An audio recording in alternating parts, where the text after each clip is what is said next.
The bedroom is bathed in that particular darkness that comes just before dawn, when shadows still cling to the corners, but morning threatens at the edges of the curtains. I sit on the edge of our bed, my bare feet planted on the hardwood floor that Evelyn and I refinished together 3 summers ago. The wood is cool beneath my skin, grounding me in this moment I have lived 1,000 times before. Behind me, her breathing rises and falls in the steady rhythm of deep sleep. 22 years of marriage, and I know the sound of her dreams by heart. She shifts slightly, the sheets rustling like whispered secrets, but she does not wake. She never wakes during these hours when I sit here, wrestling with ghosts. My wedding ring sits on the nightstand where I placed it moments ago, catching what little light filters through the window. Gold band, simple and honest, inscribed with a date that once meant everything to me. Now it feels heavy even when I am not wearing it, as if the weight of promises made has somehow transferred to my chest, pressing down until each breath requires conscious effort. I reach for the book on the shelf beside our bed. Whitman's Leaves of Grass, a college edition I have kept all these years. The spine is cracked from use, but not from reading. My fingers find the familiar groove between pages 112 and 113, and I withdraw what I have hidden there for decades. The photograph is small, no larger than my palm, its edges soft and worn from years of being touched in moments like this. 2 young men stand at the edge of a lake, water lapping at their ankles, their bodies lean and bronzed by summer sun. They are shirtless, laughing at something beyond the camera's frame, their heads thrown back in the kind of joy that belongs only to the young and unafraid. I know every detail of this image. The way the light catches on wet skin, the carelessly thrown towels on the shore behind us, the easy intimacy of 2 bodies comfortable in shared space. But it is the face beside mine that my thumb traces now, wearing the paper thin in that one spot where I always touch him. Julian. Even his name in my mind feels like a confession. The house around me holds its breath. This old colonial with its creaking bones and settled foundation knows how to keep secrets. The walls have absorbed 22 years of careful conversations, of words chosen and unchosen, of silences that stretch longer than they should. Tonight the quiet feels different, heavier, as if the very air is waiting for something to break. I think of the words that haunt my sleepless hours, spoken in a voice I can still hear as clearly as if he were sitting beside me now. I want to try something. For simple words that changed everything and nothing, spoken on a night when we were 19 and thought we understood what wanting meant. The memory of what came after those words lives in my body still, a ghost that has never learned to rest. Evelyn murmurs something in her sleep, and I quickly slip the photograph back into its hiding place.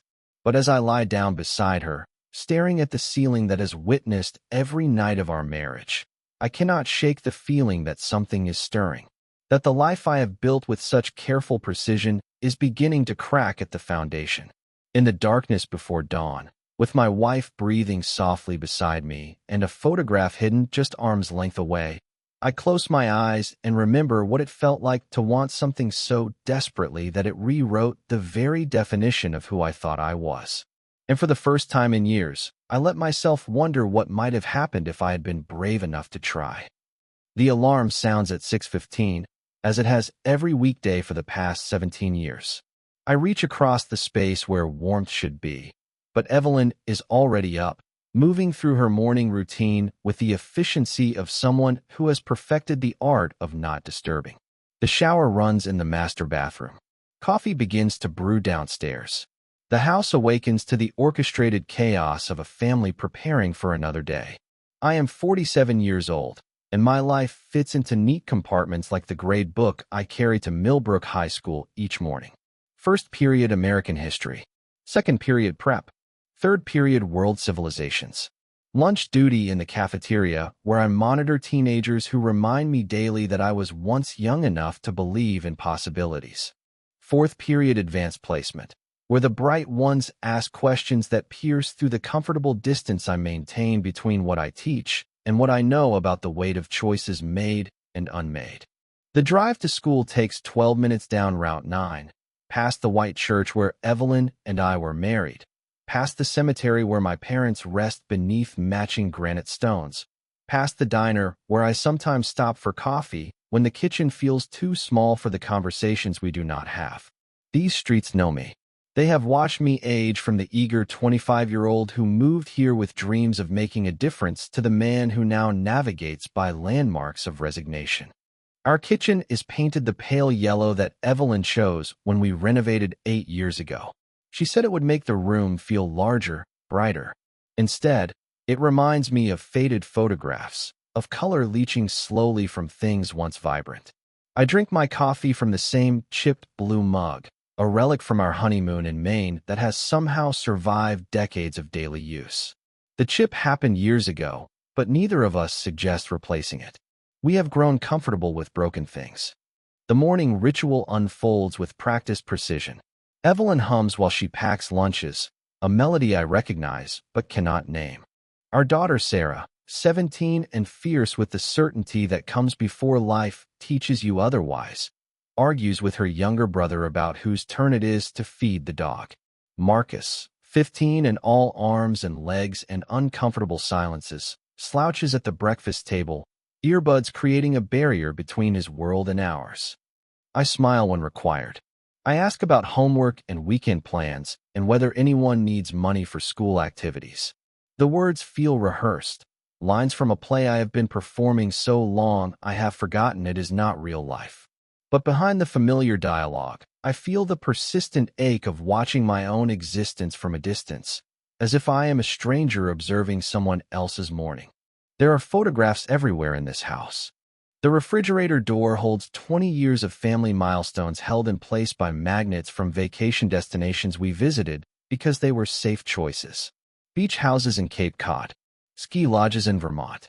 The kind of places where families like ours go to create memories that look good in frames. On the mantel above the fireplace, our wedding portrait sits beside school photos of the children at various ages, their faces growing more complex with each passing year. I am in these photographs, but sometimes I look at them and feel as if I am seeing a life that belongs to someone else. The man beside Evelyn at our 10th anniversary dinner, the father cheering at Little League games and school plays, the husband who learned to fix leaky faucets and paint bedrooms and install car seats, because these are the skills that define a good man in a quiet New England town. But in the space between these captured moments, in the hours when the house settles into silence and I grade papers at the kitchen table under the pale yellow walls, I remember the boy I was before I learned to build a life that looked right from the outside. That boy lived in the same body, but he moved through the world differently. He lay on his back by lakes and rivers, staring at summer skies and believing that wanting something was enough to make it real. Sometimes, when Evelyn is at her book club and the children are absorbed in their separate worlds of screens and homework, I find myself standing in our living room, looking at the life we have assembled with such care. The comfortable sofa where we watch television in companionable silence. The built-in bookshelves filled with novels Evelyn reads and history books that populate my professional life. The piano no one plays anymore, its surface holding more photographs of us being the people we decided to become. It is a good life, a respectable life, the kind of existence that teachers and neighbors and parents of my children's friends point to as evidence that some people still understand the value of commitment and stability. But standing there in the half-light of evening, surrounded by the architecture of choices made long ago, I feel the persistent pull of something unnamed, something that has lived quietly in my chest for decades, patient as a held breath. The boy by the lake would not recognize the man who drinks coffee from a chipped mug and grades papers until his eyes burn. But late at night, when the house finally exhales and the weight of performance lifts from my shoulders, I feel him stirring, restless, searching, still in love with someone whose name I have never spoken aloud in this yellow kitchen, in this careful life, in this marriage that has become more shelter than sanctuary. The email arrives on a Tuesday afternoon while I am grading midterm exams at my desk in the faculty lounge. The subject line reads simply, Millbrook High Class of 1995, 30th Reunion. The exclamation point feels aggressively cheerful, the kind of forced enthusiasm that reunion committees manufacture to convince people that revisiting their 18-year-old selves is somehow appealing. I almost delete it without opening. These invitations arrive every 5 years like clockwork, and I have ignored them all. The thought of standing in a decorated gymnasium, making small talk with people who knew me when I still believed I understood who I was, has always felt like a particular kind of torture. But something stops my finger before it reaches the delete button. Perhaps it is the restlessness that has been growing stronger since that morning when I sat with the photograph. Or perhaps it is simply the weight of another afternoon spent explaining the causes of wars to teenagers who cannot imagine that history was once lived by people as young and uncertain as themselves. I click open the email, expecting the usual cheerful summary of classmates' accomplishments, promises of music from our youth, and photographs of the planning committee that still looks impossibly young despite the passage of 3 decades. The message scrolls past with its predictable enthusiasm about reconnecting and reliving memories and celebrating how far we have all come. But then I see the names of the organizing committee, and the world tilts. Julian Carter, co-chair. The name hits me with the force of recognition I am not prepared for. My coffee grows cold in the chipped blue mug I brought from home, forgotten as I stare at those 2 words that hold the power to unmake the careful architecture of my adult life. Julian Carter. I have not spoken his name aloud in 28 years, but it lives in my mouth like a prayer I was never brave enough to say. The faculty lounge continues its Tuesday afternoon rhythm around me. Margaret from the English department discusses weekend plans with Tom from the science wing. The copy machine hums and jams, and is coaxed back to life with the kind of mechanical sympathy that comes from years of shared frustration. But I am no longer here. I am 19 again, standing waist-deep in Walden Pond on the last night of summer before our sophomore year of college, watching Julian emerge from the water like something from a dream I had never dared to have. He was my best friend then, in the way that only boys on the edge of becoming men can be. We had grown up 3 houses apart, our mothers trading recipes in carpools while Julian and I built forts in the woods behind his backyard, and later, when forts no longer satisfied our need for adventure, we discovered the hidden places where teenagers went to test the boundaries of who they might become. We were inseparable in the way that made our parents smile and say we were like brothers, not understanding that the intensity between us had nothing to do with brotherhood and everything to do with a hunger neither of us had words to name. That night at the pond, we had been swimming after dark, the kind of reckless activity that felt profound when we were young enough to believe that breaking small rules meant we were touching something real. The water was cool against our skin, and we floated on our backs, staring at stars that seemed close enough to pluck from the sky. We talked about college, about the girls we were supposed to want, about futures that stretched ahead of us like blank pages waiting to be written. But when we emerged from the water, something shifted. Julian stopped walking toward our towels on the shore and turned to face me instead. The moonlight caught the water droplets on his shoulders, and I felt something in my chest that I had no name for, something that made the night feel suddenly fragile and electric. He stepped closer, close enough that I could see the way his eyelashes held tiny diamonds of pond water, close enough that the space between us felt like a question being asked without words. "I want to try something," he said, his voice barely more than a whisper, but in the silence of that August night, it sounded like the most important thing anyone had ever said. I should have stepped back. I should have laughed or made a joke or done any of the things that boys are supposed to do when the world tilts in a direction they have been taught to fear. Instead, I found myself nodding, and when he leaned forward and pressed his lips to mine, I felt something inside me unlock that I had not even known was sealed shut. The kiss lasted only seconds, but it rewrote everything I thought I knew about wanting. His mouth was soft and warm and tasted like summer water, and when he pulled away, I felt as if I had been holding my breath my entire life and had only just learned how to breathe. We never spoke of it again. Not that night as we dried ourselves with separate towels and walked home through streets that suddenly felt foreign. Not in the days that followed as we packed for college and made promises to stay in touch. Not in the letters we exchanged for a few months until distance and the weight of what had happened between us made even friendship feel dangerous. Julian went to school in California. I stayed in Massachusetts, met Evelyn my junior year, and learned to build a life that looked like what everyone expected from a young man with a good education and respectable ambitions. Julian faded from my daily thoughts, but he never truly left. He lived in the space between sleeping and waking, in the moment when I caught myself looking too long at the curve of another man's shoulder, in the dreams I never allowed myself to remember upon waking.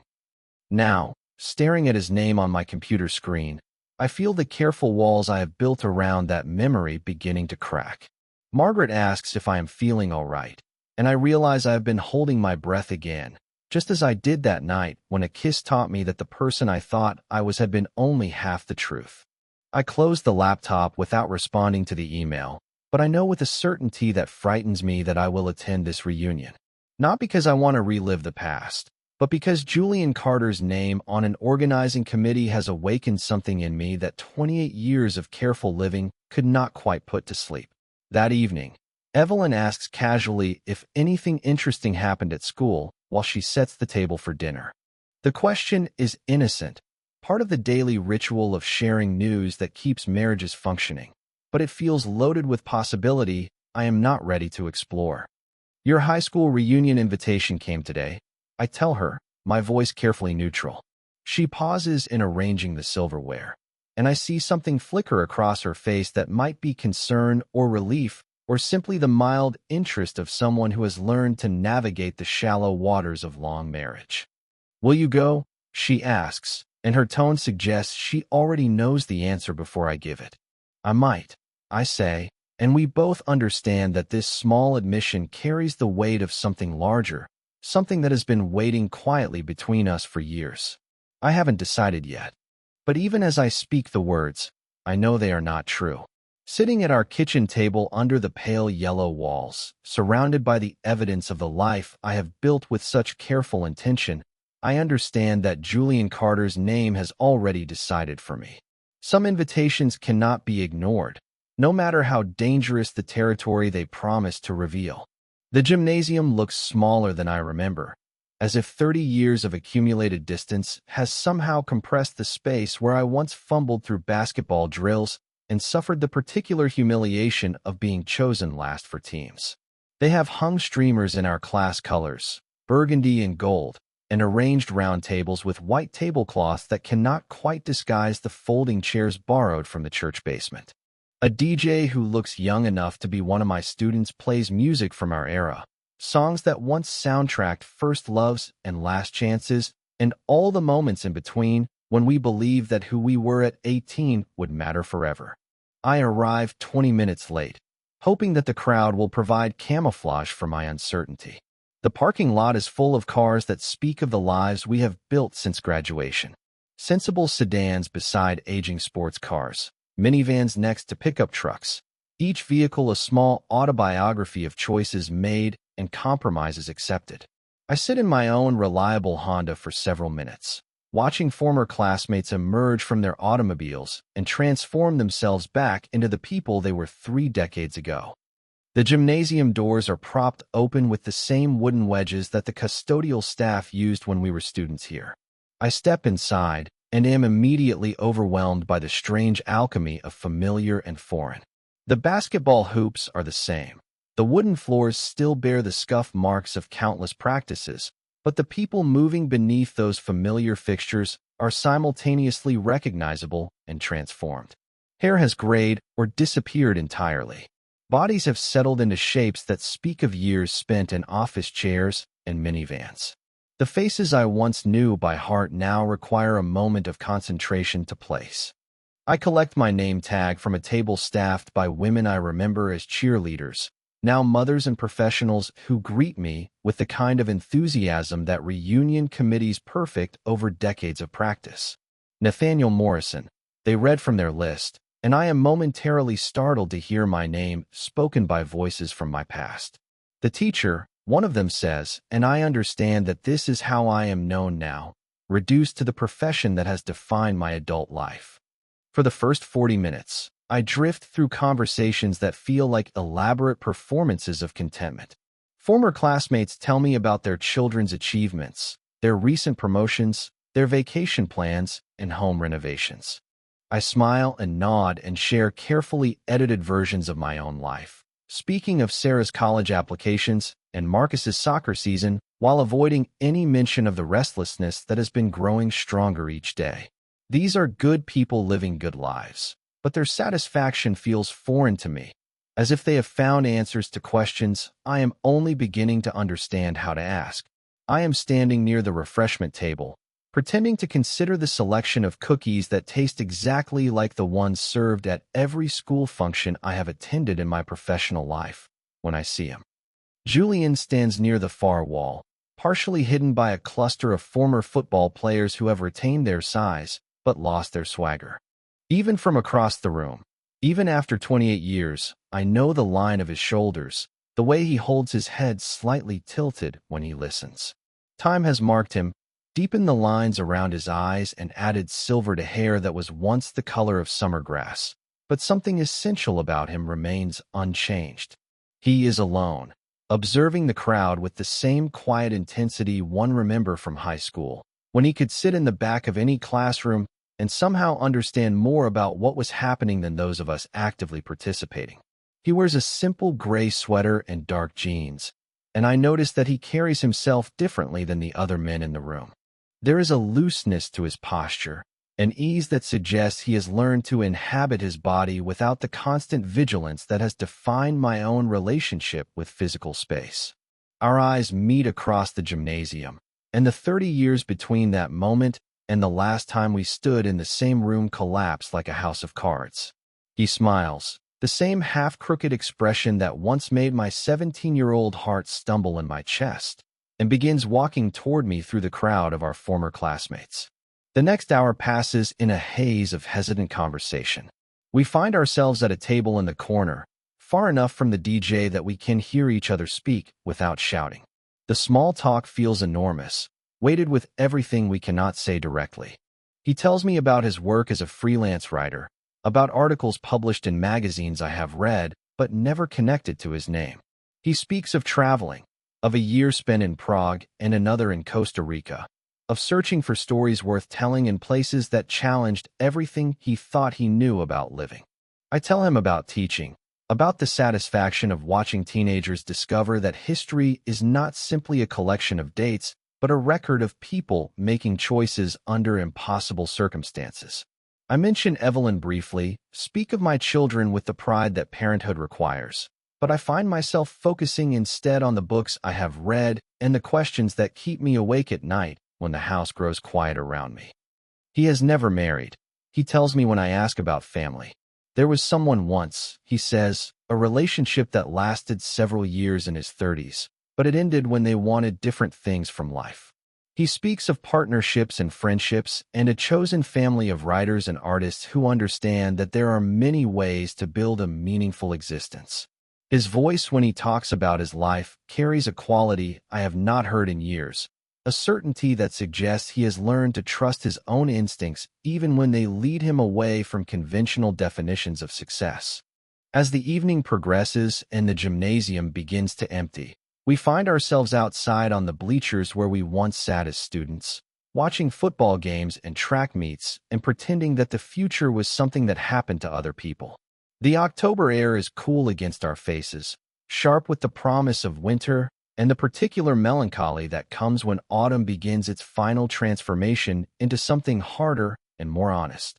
Here, away from the performance of reunion happiness, our conversation deepens. He asks about my writing, remembering that I once filled notebooks with stories I was too embarrassed to share. I tell him that I stopped writing years ago, that somewhere between lesson plans and mortgage payments and the daily maintenance of family life, I lost track of the person who believed that words could matter. He listens without judgment, but I see something in his expression that might be sadness for the dreams I have allowed to quietly die. We talk about books and music and the strange experience of watching our teenage children navigate the same hallways where we once believed that every emotion was the first of its kind ever experienced by human beings. But beneath these safe topics, I feel the gravitational pull of something larger, something that has been waiting patiently for 28 years for this exact moment when we would sit together again under stars that have watched us both become men we might not have recognized in our youth. For the first time in decades, I find myself laughing freely. Not the careful, measured responses I have perfected for faculty meetings and parent conferences, but the kind of unguarded joy that bubbles up from some place I had forgotten existed. Julian has always had the ability to find humor in unexpected places, and tonight he tells stories of his travels and his work that remind me that life can be absurd and beautiful and worth celebrating even when it refuses to follow the script we thought we were writing. When the custodian finally emerges to lock the building, we realize that we are the last ones remaining. The parking lot is nearly empty, just our two cars sitting under the yellow glow of security lights that have replaced the stars. We stand beside our vehicles for several minutes, neither quite ready to end this unexpected return to a friendship that shaped us both in ways we are only beginning to understand. "Drive safely," he says, and the words carry weight that has nothing to do with road conditions. I tell him it was good to see him, which feels like the most inadequate statement I have ever made, but he nods as if he understands the limitations of language when it comes to moments that matter. That night, I dream of the lake for the first time in years. But this time, the dream does not stop with the kiss that rewrote everything I thought I knew about wanting. This time, our younger bodies press close in water that feels like liquid starlight, and we move together with the certainty of people who understand that some hungers are worth the risk of drowning. I wake before dawn with my heart racing and the taste of summer water in my mouth, wondering if it is possible to miss a life you never quite allowed yourself to live. In the weeks that follow the reunion, I find myself manufacturing reasons to leave the house. Small errands that could wait become urgent necessities. The pharmacy visit that takes me past the coffee shop where Julian mentioned he sometimes works. The grocery store run that happens to coincide with his suggestion that he often walks the river path in the late afternoon. These are not accidents, though I tell myself they are, maintaining the fiction that our second meeting is as unexpected as our first reunion. We fall into a pattern that feels both dangerous and inevitable.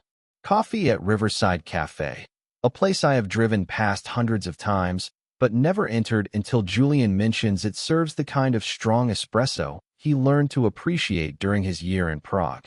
Our conversations begin cautiously, circling around safer topics like books and current events, and the peculiar experience of returning to the place where we learned to pretend we knew who we were becoming.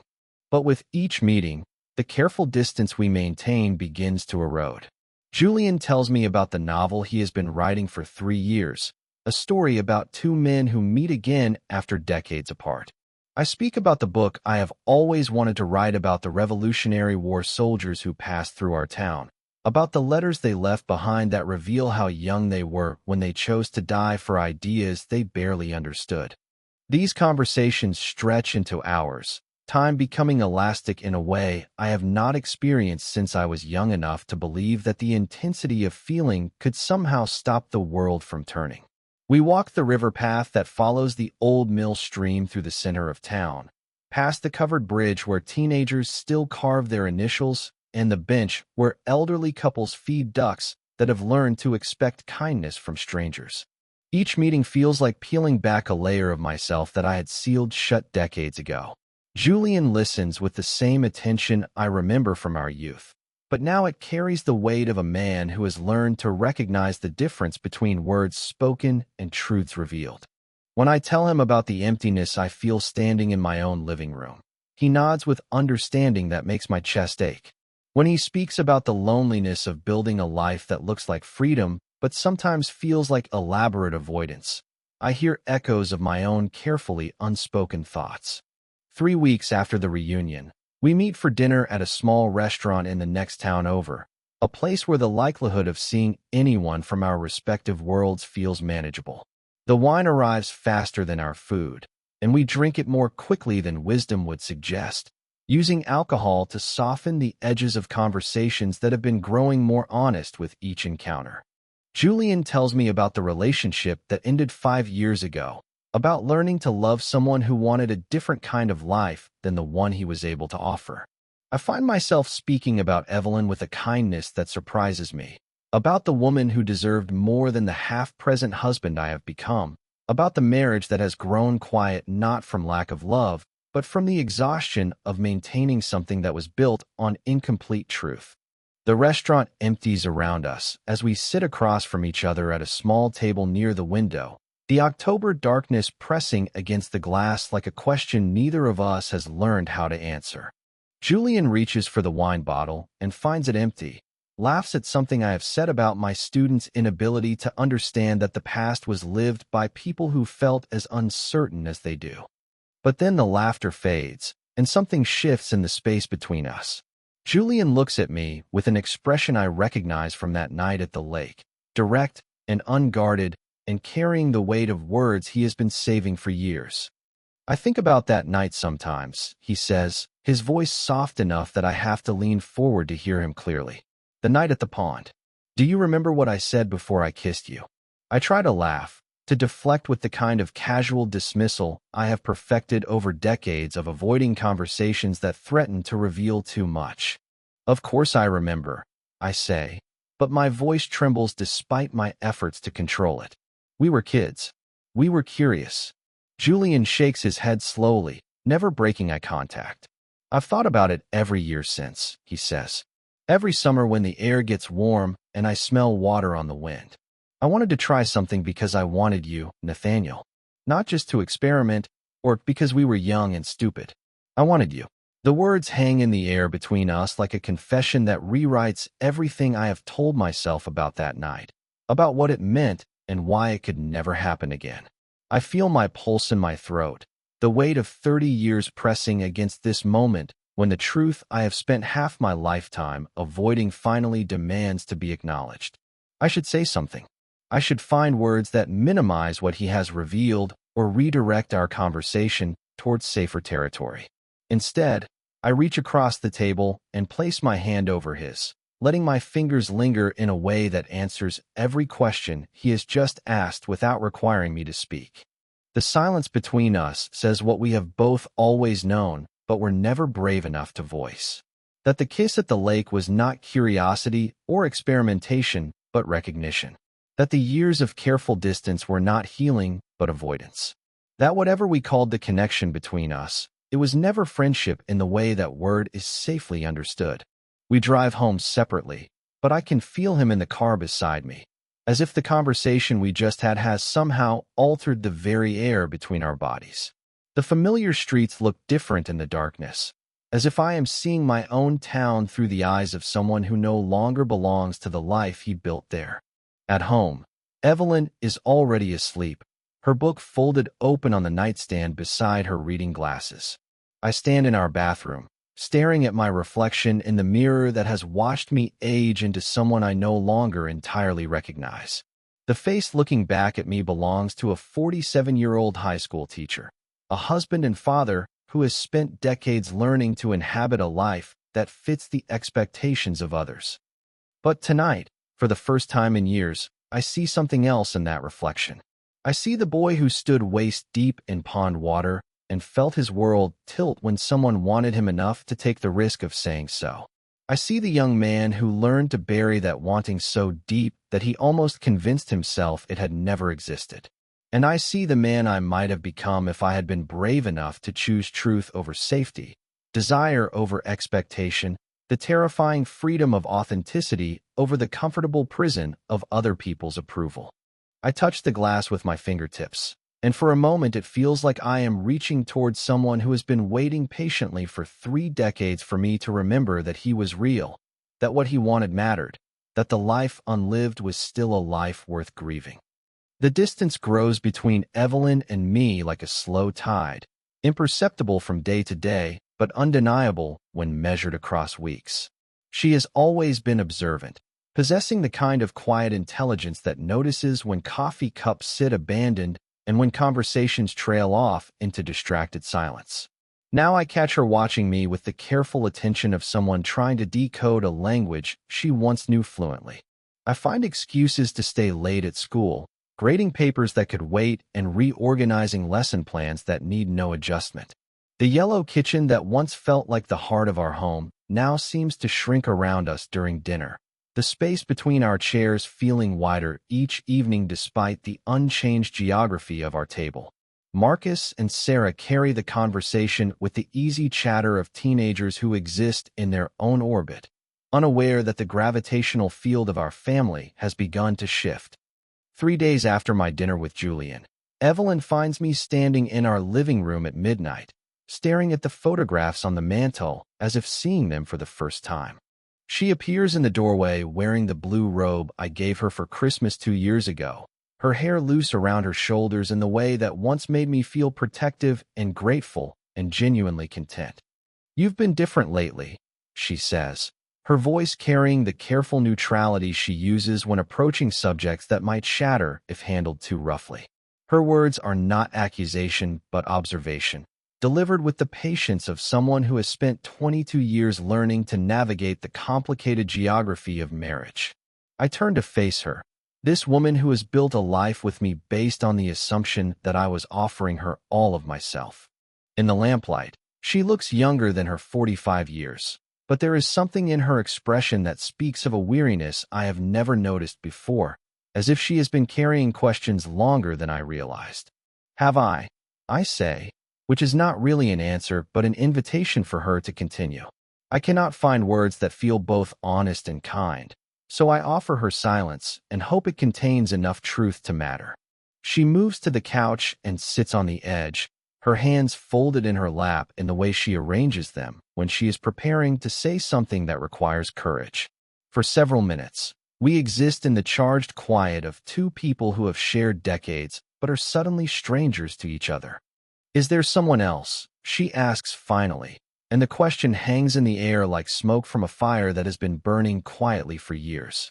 Her voice is steady, but I see her fingers tighten against each other, and I understand that she has been preparing for this conversation longer than either of us has been willing to admit. The honest answer is both yes and no, but neither response captures the complexity of what Julian has awakened in me. There is someone else, but not in the way that marriage counselors and divorce lawyers typically understand the phrase. There is the ghost of who I might have been if I had been brave enough to choose differently 30 years ago. There is the growing certainty that the life I have built, however good and respectable and safe, was constructed on the foundation of a lie I told so well that I almost convinced myself it was true. "I don't know," I tell her, which feels like both evasion and the most honest thing I have said in years. "I feel lost, Evelyn. I have feelings I never resolved. Things about myself I never understood. I don't know who I truly am." She is quiet for a long time, long enough that I begin to understand how much courage my partial confession has required from both of us. When she finally speaks, her voice carries a sadness that feels older than our marriage, as if she has been waiting for this moment since we first promised to love each other through every version of ourselves we might become. "I've known something was missing," she says, and the words hit me with the force of recognition I am not prepared for. "Not missing from you, but missing from us. I thought it was just marriage, the way things settle after years. But lately, watching you, I think maybe it was never there to begin with." The kindness in her voice makes this conversation more painful than anger would have. She is giving me permission to be honest, even when that honesty threatens to unmake everything we have built together. I realize that I have underestimated her, that she has been carrying her own quiet questions about the distance between us. "You deserve better than half of someone," I tell her, and the truth of it sits heavy in my chest. "You deserve someone who chose you completely." Her eyes fill with tears, but she nods with the resigned understanding of someone who has been preparing for this moment longer than she cares to admit. "We both deserve honesty," she says. "After all these years, we owe each other that much."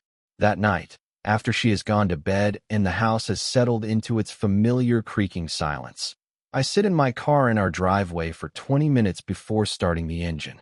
The drive to Julian's apartment takes me through the center of town, past the church where Evelyn and I were married, past the school where I have spent half my adult life teaching other people's children about the weight of choices made under impossible circumstances.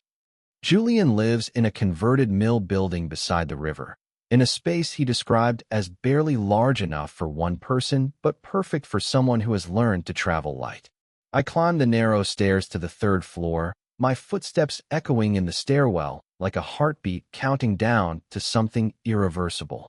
He opens the door before I can knock, as if he has been waiting by the window, watching for headlights that might belong to someone ready to stop pretending.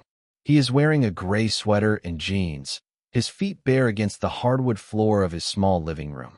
The space behind him is simple, filled with books and the kind of furniture that suggests impermanence, readiness to leave if staying becomes too complicated. Julian searches my face for an explanation, for words that might make sense of my presence at his door past midnight. But I have exhausted my capacity for explanation, spent years trying to find language for feelings that exist beyond the reach of rational discourse. I can't keep pretending, I tell him, and the words feel like the first honest thing I have said aloud in decades.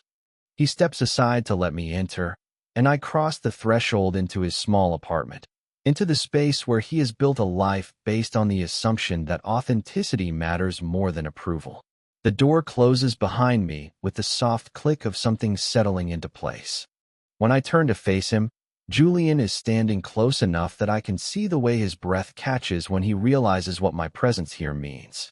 For a moment, we simply look at each other, two men who have spent 30 years learning to live with the weight of words unspoken and chances not taken. Then, for the first time without fear, I lean forward and kiss him. It is not the desperate, experimental kiss of 19-year-olds testing the boundaries of what they might become. This is something deeper, more deliberate, a reclaiming of time that felt lost but was only waiting for courage to catch up with desire. His mouth is warm and familiar and tastes like the recognition of coming home to a place I never knew I had been searching for. When we finally separate, I rest my forehead against his and feel, for the first time in decades, like I am exactly where I belong. The morning light finds me in Julian's small apartment, sitting by the window that overlooks the river. I have not slept, but the restlessness that has haunted my nights for decades feels different now, less like running from something and more like moving toward a truth I can finally name. Julian sleeps on the narrow couch, having insisted I take the bed in his small bedroom, his breathing steady and untroubled in a way that speaks of someone who has learned to rest easy with his choices. I understand that everything changes from this moment forward. The careful architecture of my adult life, built with such intention and maintained with such discipline, cannot survive the honesty of what happened between us in the quiet hours before dawn. There is no returning to the yellow kitchen and the chipped blue mug, and the comfortable fiction that half-truths are sufficient foundation for a shared existence. I drive home as the sun rises over streets that have known me for 22 years, but have never seen the person I am discovering myself to be. The house is still sleeping when I turn into our driveway, and I am grateful for these final moments before I must translate feeling into action, desire into the practical mathematics of separation. Evelyn's note is waiting on the kitchen counter, written in her careful script on the pale blue notepaper she uses for important things. I knew you wouldn't come home last night, it says. Take whatever time you need, but please don't lie to any of us anymore. The children are staying at my sister's until we figure out how to explain what we're both still learning to understand. The kindness in her words makes this harder than anger would have. She is giving me permission to choose honestly, even when that choice asks her to rebuild a life she thought was permanent. I understand that I have married a woman whose capacity for grace exceeds anything I had the right to expect. I pack a single suitcase with clothes that matter and books that have shaped me and the photograph I have hidden for so many years. Each decision about what to take and what to leave behind feels weighted with symbolism I am too tired to decode. In the end, I discover that the artifacts of an authentic life require very little space. My wedding ring sits on the kitchen counter beside the coffee maker that has marked our mornings for decades. Next to it, I place a letter I wrote during the sleepless hours at Julian's apartment, words that attempt to explain the unexplainable and apologize for the impossible. I tell Evelyn that she deserves someone who can love her completely, that our children deserve parents who understand the difference between safety and happiness, that I am sorry it took me 30 years to find the courage to stop pretending. The house feels different as I move through it, for what may be the last time as someone who lives here. The photographs on the mantel document a life that was real and meaningful and insufficient all at once. The pale yellow walls that once made the kitchen feel smaller now seem to hold their breath, waiting to witness whatever comes next. I close the door quietly behind me, leaving the keys on the hall table where Evelyn will find them when she returns from her sister's house, to begin the complicated work of explaining to our children that sometimes love means letting someone go in search of who they truly are. Julian is waiting by the river path when I arrive, wearing a dark jacket against the October morning chill. We walk without speaking at first, following the water that has carved its way through this town for centuries, patient and persistent and unafraid of changing course when the landscape demands adaptation. The air smells like autumn's final transformation, sharp and clean, and carrying the promise of winter's honesty. Other early walkers pass us with nodded greetings, couples walking dogs and solitary runners beginning their daily ritual of movement. To them, we must look like two middle-aged men taking exercise before the day's responsibilities claim their attention. But I feel the charge in the space between our bodies, the gravitational pull that has waited 3 decades for permission to be acknowledged. When our hands brush accidentally as we navigate around a fallen branch, I do not pull away. When Julian's fingers find mine and intertwine with the careful deliberation of someone testing the weight of a choice long deferred, I understand that I am finally learning what it feels like to breathe. The covered bridge comes into view ahead of us, the same structure where teenagers still carve promises they believe will last forever. Below us, the water moves with autumn urgency, carrying leaves and secrets toward destinations neither of us can see from here. Julian turns to look at me, and I see in his expression the same wonder I feel at the simple miracle of walking hand in hand with someone who knows the weight of the choices that brought us to this moment.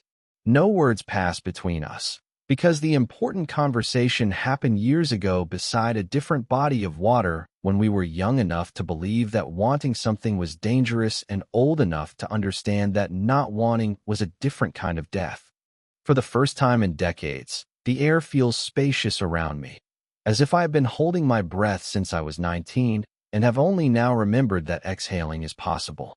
The path ahead curves out of sight, following the river toward whatever complications and discoveries await two men learning to build a life based on the revolutionary premise that truth matters more than comfort. I do not know what comes next, but I know this. I am walking beside someone who sees me clearly and chooses my company anyway. The morning light catches on the water beside us, and for this moment, that is enough.